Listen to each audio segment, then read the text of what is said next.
As we move through this pandemic, we're experiencing things that nobody really alive has experienced before. I mean, people have experienced fear like this when we were in the heart of the Cold War. People have experienced a pandemic like this in 1920, but nothing with the same amount of globalization and communication and the ability to work virtually while in a lockdown situation like this has ever happened, if a lockdown like this ever has happened. So it's important to ask what the overarching macroeconomic threats are. And I think the very first one is going to be unemployment. Unemployment happens so frequently because firms find cheaper ways to produce, firms find reasons to move labor overseas. There's cutbacks because of funding reasons, plants shut down, but rarely is it because the government is telling people they can't work. The government is telling people they can't go into work. There, for a long time, weren't methods to communicate efficiently from home. There wasn't systems in place, so people had to be let go. Restaurants aren't allowed to have people in, so they can't afford people to work and wait tables. There are no tables to wait.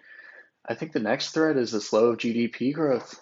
People can't work, people can't spend money on goods. Demand is going to go down. You can't produce as many goods because people can't go work in the factory shoulder to shoulder every day.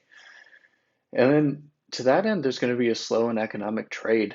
If they can't produce in China, Thailand, Kenya, Mexico, Canada, Europe, then you can't trade. And then there's also restrictions on what you can import and export in this environment. There's stronger controls at the docks. And because of this, you'll see less investment. There will be less faith in the markets. You won't see as many people putting money into risky assets when there's so much volatility. So you'll see less investment. Savings will decrease as money is coming in. So you'll see investment decrease because of that savings decrease.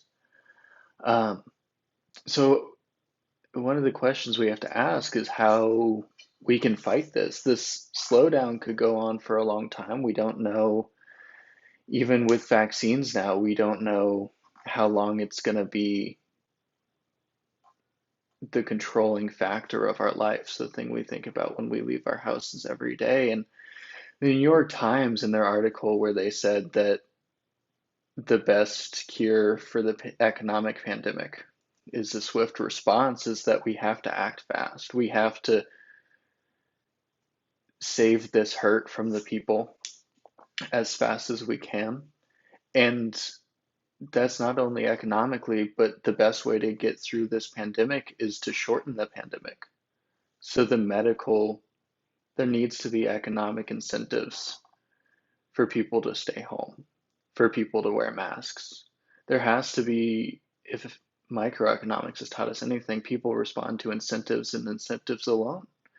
And if the incentives are right, then we can fight this virus fast and use the medical tools that we have at our disposal. But if not, it'll go on for a long time. You also want to cushion the blow with cash. You want to be able to get cash into the hands of people fast. You want to be able to pass bills that'll pass through the Senate and House fast. And you want to give people cash that they can use now, not something that they'll be able to use when they get a tax return in April. You also want to stimulate the broader economy because that is what's going to help investment. And that brings me to my next point, which is how monetary policy can be effective. Monetary policy is by increasing the cash supply, by lowering the cost of loans, you'll be able to help small businesses maintain employees. You'll be able to help small businesses convert to a business where they can work virtually, restaurants so they can hire delivery drivers, restaurants so they can get POS systems that manage online orders. You want to be able to incentivize people who have a bunch of free time from this pandemic to invest in themselves and create new businesses. And you also want to be able to invest in transition, like I was mentioning with the restaurants, it happens to office jobs as well. You need to be able to strike hard and strike fast, and that's how you'll be able to lessen the damage of this pandemic. Thank you.